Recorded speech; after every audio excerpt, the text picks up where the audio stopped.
السلام علیکم، میں ہوں اسناد محمود اور آج کی ویڈیو میں آپ کو یہ بتاؤں گا کہ 11 اکتوبر 2024 کو جو قانون چھپ کر گزٹ آفیشیاله میں اب قوانین کا حصہ بن چکا ہے، اس کے آنے کے بعد امیگریشن کے قوانین پر کیا اثر پڑا ہے اور کیا تبدیلیاں واقع ہوئی ہیں۔ آج کی ویڈیو میں ہم خاص طور پر فلوسی کے بارے میں دیکھیں گے کہ فلوسی یعنی کہ اٹلی سے باہر موجود ورکرز کو اٹلی میں ورک پرمٹ پہ بلانے کے لیے جو قوانین ہیں ان میں کون کون سی تبدیلیاں کی گئی ہیں اور اس میں خاص طور پر پاکستان، انڈیا اور سری لنکا پر کیا اثر ہوا ہے اس قانون کا۔ سب سے پہلے تو جو نئی چیز اس قانون میں انٹروڈیوس کروائی گئی ہے وہ یہ ہے کہ پچھلے سالوں میں یہ ہوتا تھا کہ کلک ڈے کی بنسبت دماندے فل کرنے کے اور ڈاکومنٹس اٹیچ کرنے کے اور دماندے کو تیار کرنے کے جو دن دیے جاتے تھے وہ بہت کم ہوتے تھے۔ اس سال حکومت نے ان دنوں کو بڑھانے کی کوشش کی ہے اور ابھی تک کیونکہ وہ ڈیٹ کنفرم نہیں ہے مگر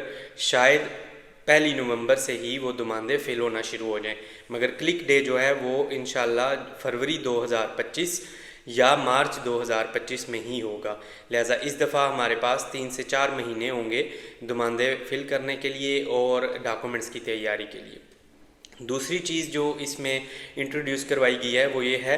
کہ اس دفعہ ہر چیکنگ کرنے والے ادارے مثلاً ایمس، کامرا دی کومرچو یا جنسیا دل انتراتے اور کوستورا وغیرہ، ان سب کو آپس میں کسی ایک سسٹم کے تحت اٹیچ کر دیا جائے گا جس کی وجہ سے وہ پری کمپیلاسیون یعنی کہ فل کرنے کے دوران ہی دماندوں کو دیکھنا شروع کر دیں گے کہ کون سے دماندے میں کوئی کمی ہے، کون سے ڈاکومنٹس پورے ہیں یا نہیں ہیں۔ لہٰذا اس دفعہ جو بھی دماندہ ہوگا وہ اپنے تمام تر کاغذات کے ساتھ یعنی کہ ورکر کا پاسپورٹ اور مالک کے ڈاکومنٹس کے علاوہ اس دفعہ آپ کو جو بھی ساتھ ہی لگانی ہوگی،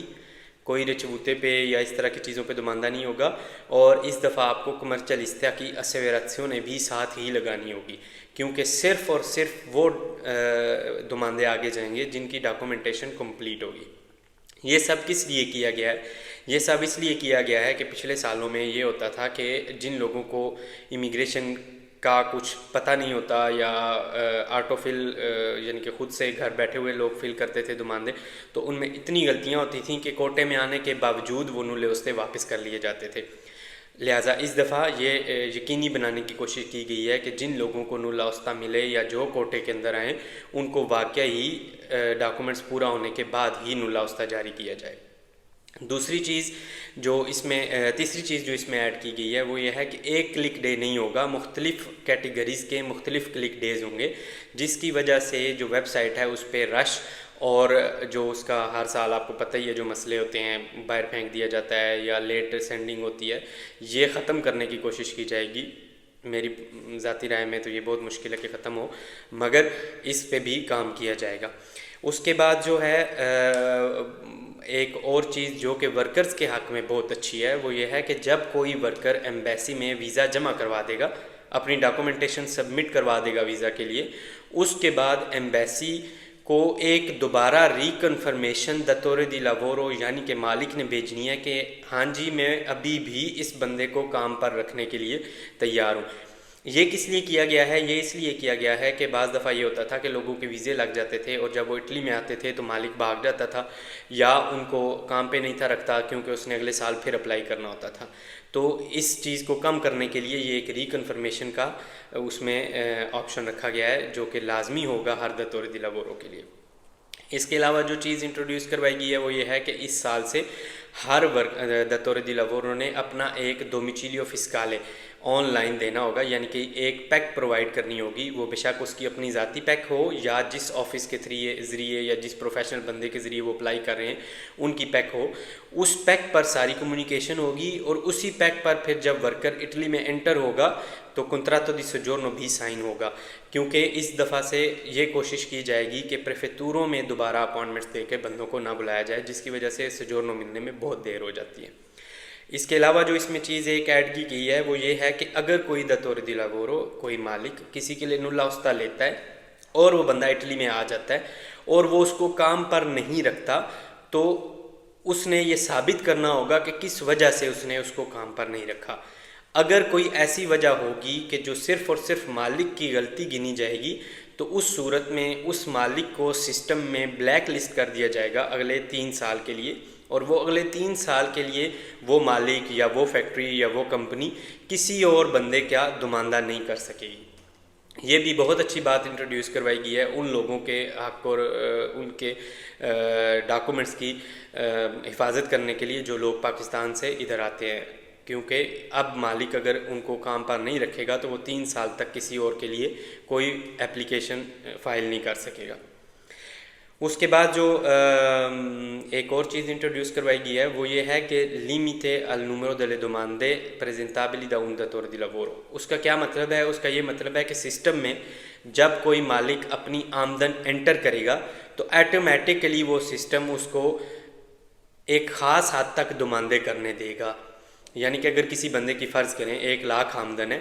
تو جب وہ 1 لاکھ آمدن اپنی ظاہر کرے گا اور اپنے موجودہ ورکرز کا نمبر ظاہر کرے گا تو سسٹم میں ایٹومیٹکلی اس کو 1، 2 یا 3 یا اس سے جتنے بھی اس کے آمدن کے حوالے سے مناسب ہوں گے اتنے ہی بندوں کے لیے نمائندہ کرنے کی اجازت دی جائے گی۔ ہوتا کیا تھا پچھلے سالوں میں کہ ایک کمپنی نے 20 بندوں کا نمائندہ کیا اور اگر وہ جلدی سینڈ ہو گئے تو وہ 20 کے 20 کا نولہ استہ نکل آئے گا، حالانکہ ہو سکتا ہے اس کمپنی کی جو آمدن ہے وہ 20,000 یورو بھی نہ ہو۔ تو ان چیزوں کو ختم کرنے کے لیے اس دفعہ یہ چیز بھی انٹروڈیوس کروائی گئی ہے۔ اس کے علاوہ جو ایک بہت اہم اور بہت اچھی بات جو اس قانون میں آئی ہے وہ یہ ہے کہ جو لوگ پرمیسو دی سوجورنو lavoro stagionale جن کے پاس ہوگی اگلے سال سے وہ انشاءاللہ اس کو بغیر کوٹے کے کام والی سوجورنو میں چینج کروا سکیں گے۔ ابھی تک کیا تھا کہ جو لوگ سیزنل ویزے پہ آتے تھے یا سیزنل پرمیسو دی سوجورنو پہ آتے تھے وہ جب ان کو ایک دفعہ پرمیسو دی سوجورنو مل جاتی تھی تو اس کے بعد انہوں نے ملک چھوڑنا ہوتا تھا اور دوبارہ واپس جانا ہوتا تھا اپنے ملک، یا پھر اسائلم وغیرہ کے ذریعے اللیگل ہو کے کوئی نہ کوئی اور آپشن اختیار کرنی ہوتی تھی۔ تو اس دفعہ اس قانون میں جو ایک بہت اچھی بات رکھی گئی ہے وہ یہ ہے کہ جو لوگ ادھر پہلے سے موجود ہیں ان کے پاس اس قسم کی پرمیسو دی سوجورنو ہے کام والی، ان کو اللیگل ہونے سے بچایا جائے اور ان کو یہ پاسبلٹی دی جائے کہ اگر وہ کہیں اور کام ڈھونڈ لیتے ہیں تو وہ اس کو چینج کروا سکتے ہیں۔ ذہن میں رکھیے گا یہ صرف اور صرف اگلے سال والی فلوسی سے پاسبل ہوگا، ابھی سے پاسبل نہیں ہے، اور اس کے لیے فلوسی کی پہلی پرمیسو دی سوجورنو آپ کے پاس ہونا ضروری ہوگی۔ ابھی تک جو میں نے آپ کو باتیں بتائی ہیں یہ سب ایک جنرل چیزیں ہیں جو کہ قانون کے بیسک سٹرکچر میں موجود ہیں۔ ابھی اس کی اپلیکیشنز، اس کے کس طرح سے انہوں نے لاگو کرنا ہے اور کس طرح سے اس پہ اس کا کیا لائحہ عمل بنایا جائے گا منسٹریز کی طرف سے، ابھی وہ چیز آنا باقی ہے۔ لہٰذا اگر آپ کو کوئی بندہ ایسا ملتا ہے، کیونکہ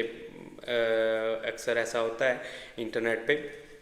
جو آپ کو کسی بھی قسم کا وعدہ کر کے اور آپ سے پیسے لینے کی کوشش کرتا ہے کہ ہم آپ کا نمائندہ کریں گے اور قانون آ گیا ہے، اور اس طرح کی کوئی بھی جو باتیں ہوتی ہیں ان سے ذرا بچ کے رہیے گا۔ جب تک اس کا کوئی حتمی قانون سامنے نہیں آتا، اس کا طریقہ کار سامنے نہیں آتا کہ کس طرح سے اس قانون پر عمل درآمد ہوگا، تب تک آپ ہر قسم کے ایجنٹ مافیا سے بچ کے رہیں، کیونکہ ان کا کام تو صرف آپ کے پیسے ضائع کرنا اور آپ کو دھوکے دینا ہے۔ جب تک قانون کی کوئی حتمی شکل سامنے نہیں آتی اور اس پہ لائحہ عمل حکومت کی مختلف جو منسٹریز ہیں، وزارتیں ہیں، ان کی طرف سے نہیں بنایا جاتا، تب تک کچھ نہیں کہا جا سکتا کہ کون سی چیز کس طریقے سے ہوگی اور اس پہ کس طریقے سے عمل کیا جائے گا، اس کا کیا طریقہ کار ہوگا، کون کون سے کاغذات چاہیے ہوں گے۔ ان چیزوں کے بارے میں ابھی یہ کچھ بھی نہیں پتہ، اور یہ بھی ابھی تک نہیں پتہ کہ کب سے اس پر کام اور عمل درآمد شروع ہوگا۔ اگلی ویڈیوز میں ہم یہ دیکھیں گے کہ اس قانون کے حوالے سے جو تبدیلیاں رونما ہوئی ہیں اسائلم والے قانون میں یا باقی امیگریشن کے قانون میں وہ کیا ہیں اور ان کا کیا اثر ہو سکتا ہے۔ تب تک اپنا بہت سا خیال رکھیے گا۔ السلام علیکم۔